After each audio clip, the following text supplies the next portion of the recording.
Hi, everybody. Happy Wednesday. I hope everybody's feeling well. For today, we are going to be practicing and actually doing a practice activity for your formative assessment tomorrow, Thursday. So, on your agenda for the week, you may have noticed that you have another formative assessment this Thursday. So, I will have all of your assessments from last week graded and returned to you by the end of the day today, just so you are aware. Um, and then tomorrow you'll be taking a new formative assessment. You guys will do great. We'll go over that in a second. If you signed up for on Google Classroom, there was that sign up sheet just on the stream homepage on my Google Classroom. If you signed up for a book club, or said you were interested in one, I'm still working on figuring out how to set those up. You guys will be able to pick your book clubs. I'm not going to be assigning any. So if there are any books on that list that you feel strongly about that you would really want to read, um, you know, start looking for that book now, because this is that's something where you'll have to get that book from the library or if you have it at home, etc. Just FYI. Um, Without further ado, we're going to go ahead and talk about your assessment practice for today. Okay, so as you can see, I right now am looking at where we start today in the crossover. And I'm just showing you guys this because I'm going to be using this part of the crossover as my example for today. Um, so if you haven't watched the video of the crossover yet, there will be just some brief spoilers, but you'll learn about them in the first like 30 seconds to 1 minute of the video anyway, so you can get over it. Um, right at the beginning here, uh, Josh runs into his dad's room and he sees that his dad had just thrown up. He's on the floor, and his dad says he has some really good news. He got a coaching position offered to him.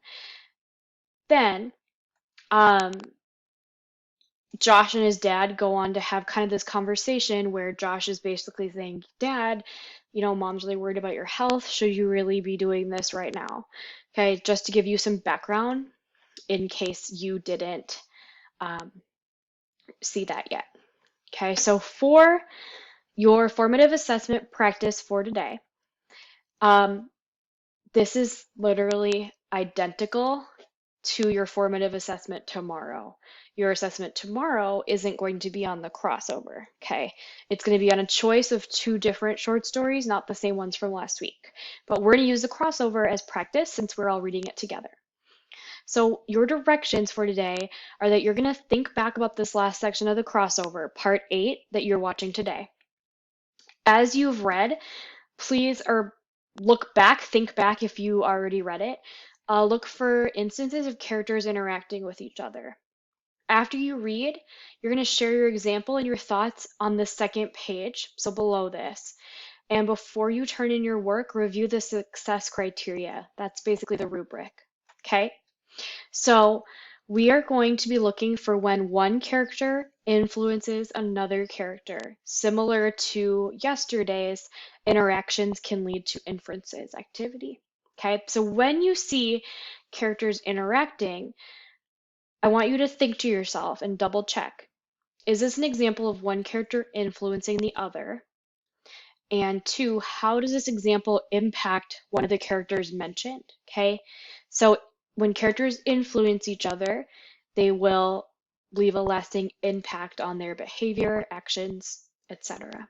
So scrolling down, um, this is my example of the activity, and you are going to be given your own copy of this exact document. My words will be in here and everything. And you are going to do this bottom part. Okay, you're going to choose to do this based on two characters within your independent reading book, or a set of two different characters from this part of the crossover, or you can use an earlier part of the crossover if you want. It might be a little more difficult. Okay, I'm going to talk you through my thinking for the first one. So the characters I picked were, first of all, Josh, or Filthy, and his dad, because they have that big interaction right at the beginning of this part, just like I had explained at the beginning.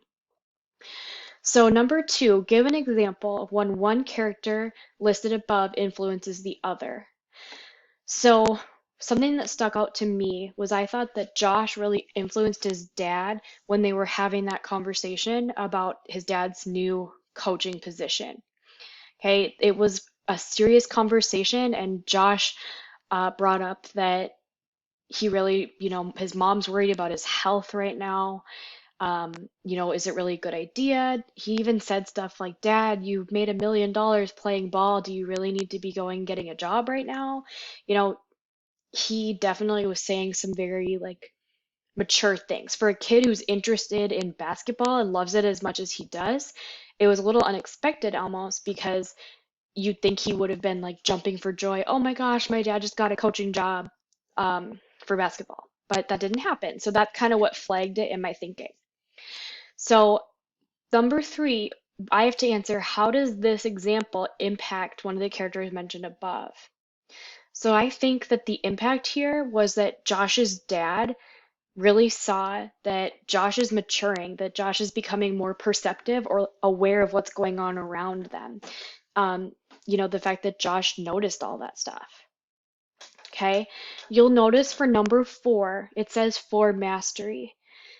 In order on your assessment tomorrow to get a full 100% score and A, 10 points, you have to do this last box by providing another piece of evidence or another example that shows how this character impacted the other character.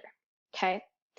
So my example is near the end of their conversation, I did notice that Josh's dad caught himself because he started calling Josh filthy. Like he said, well, filthy, oh, I mean Josh. So he stopped himself and he caught himself.